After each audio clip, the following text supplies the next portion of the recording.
Coming up today, we're chatting with Ezekiel Ox and Dane from Dane Blacklock and the Preacher's Daughter. I personally find that extremely offensive. Yeah, it was a 77% vote. We'll tell you about Australia's largest electric car test drive event, and Dan will tell us about last weekend's Feast for the Senses. Produced on a Wobbuckle and Warramai land, this is The Good Stuff, powered by BYD on Newcastle Live. This is Good. Good stuff. The good stuff. This Saturday, BYD Automotive will try to break the record for the world's biggest electric vehicle test drive. They're holding events all around the country, including at their dealership right here in Cardiff, where you can test drive the award-winning BYD Auto 3. To register your interest and find out more, head on over to newcastlelive.com.au. This is Good stuff. In full transparency, the interview that we're bringing you today was shot at 1:30 in the morning at Thrashville after a huge day of live music. We chatted to Ezekiel Ox from Mammal and also Dane from Dane Blacklock and the Preacher's Daughter. Enjoy. Dane, I'd like to start with you. How did your band come about and where did the idea come from?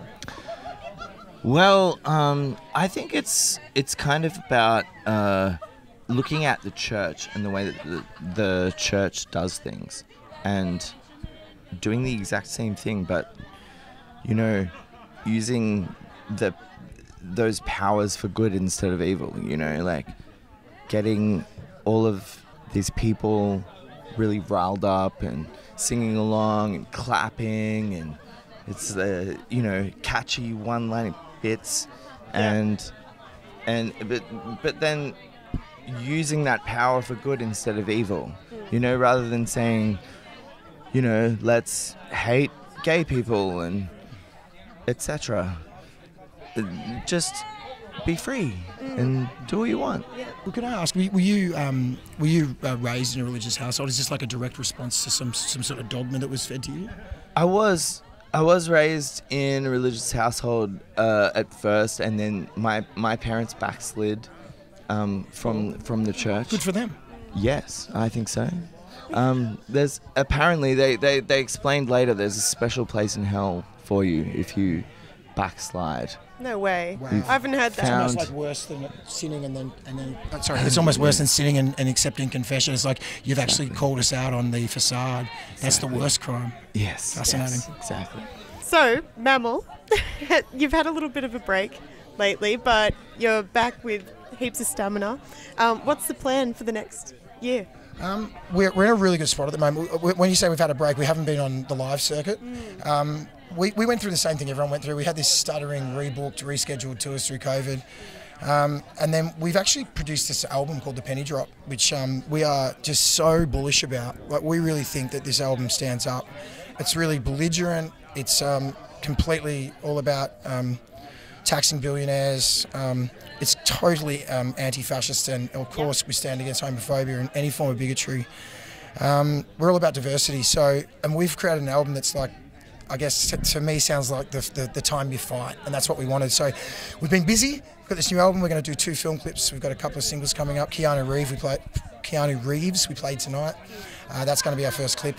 So we're in the process of like artwork, vinyl, getting all that stuff. How do we physically put it out now? Because don't forget, we're like 90s kids. So the whole thing of just not being able to print a CD, and then you're thinking now it's vinyl, and so we're just trying to play catch up. We're all middle aged and we've got kids and stuff, so it's all a bit wild.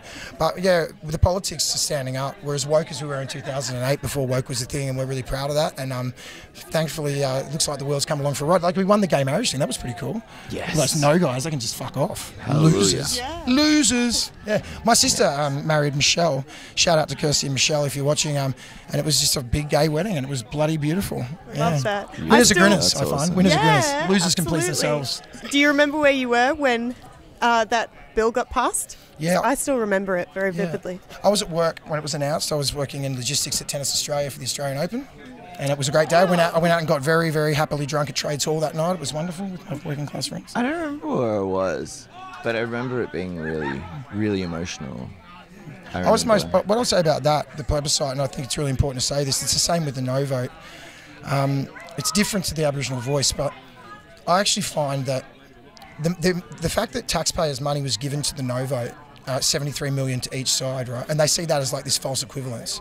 I personally find that extremely offensive. Yeah, it was a 77% vote. It would have been higher if they hadn't had the propaganda machine.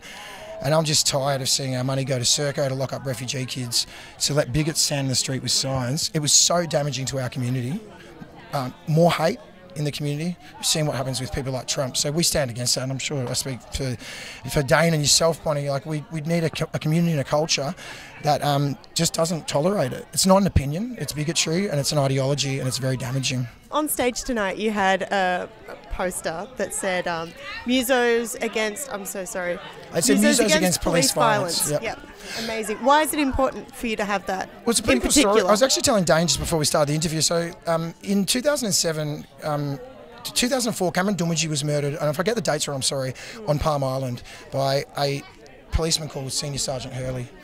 And they waited for the coroner report, and it said that he had an accident, and the injuries were consistent with murder. Security camera footage was deleted. So what they did was they burnt down the police station, they sent the cops off the island, they burnt down the copper's home. Now, I supported that action. One of my, a now friend, Lex Watton, he got jailed for it. So we raised, that was how that formed. That was back in 2007. We raised $6,500, I think it was, around about, for his wife, who was stuck without a breadwinner.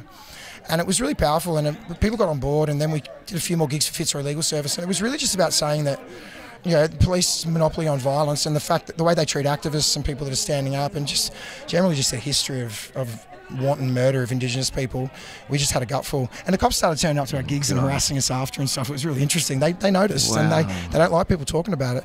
But anyway, it was a good thing, and we raised a lot of money, and then it sort of, like most activist things do, it sort of just fell off the perch. But I think we lost energy. People have children, people get new jobs. But it was absolutely sensational, and we're happy to bring it back. You know, if anyone has any ideas for fundraising, but yeah, we need more accountability with power. You know, that's what I'm all about. Yes. Like you were saying with the church. Absolutely. You know? Absolutely. Definitely.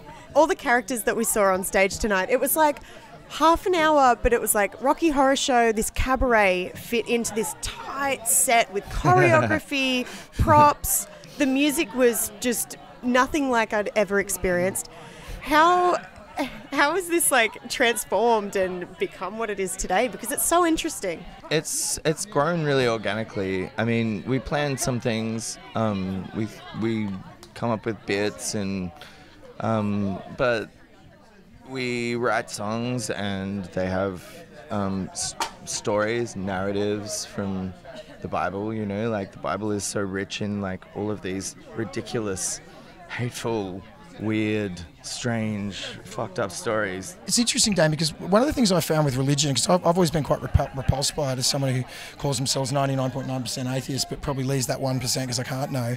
But one thing I saw with refugee movement particularly, like, I mean, Christ said, suffer ye little children, come unto me, was that up the back you'd always see the Muslims, the Jews, the Buddhists, everyone marched. And I think there's like this fundamental doctrinal religion, and then there's the community aspect that people feel. I think if we're going to have a revolution, we need to capture the people that really see the philosophy as beautiful and a way to live their life. People like routines. Absolutely. And what we're doing is a ritual too, right? That's what we do. You're co-opting it. Well, that's the exact thing. It's saying a new ritual for them, which is... And I think that it's fascinating the way that humans love ritual and music and rock and roll, and it's good to be back with it on that level. You know, the band starts, or even like big rock endings, AC/DC. It's a ritual, right? Yeah. We do those. Yeah. Well, thank you for making this so special for all of us. It's been awesome, and thanks for spending some time with me. It's a pleasure, Bonnie. Thank you so much for the interview and for your questions. Really appreciate it. Yeah, thank you. Thank you for having me. This is where it sounds good. Good stuff. Over the weekend, the crew from Newcastle Live headed down to Spears Point Park for the annual Feast for the Senses. The incredible outdoor dining experience featured a 2-course vegetarian meal prepared by Oz Harvest, with leftovers packaged up at the end of the event and redistributed to people in need. We were also treated to an amazing performance by the incredible Hot Potato Band, and drank a few beers from Shout Brewing Co. A huge thank you to the Lake Mac Council team for having us. The good stuff. That's it for the good stuff today. I'd love to say a big thank you to Ezekiel Ox and Dane. They were such highlights of the festival and we really loved having that chat. Thanks heaps for joining us and we'll see you tomorrow from 4 p.m. for more of the good stuff.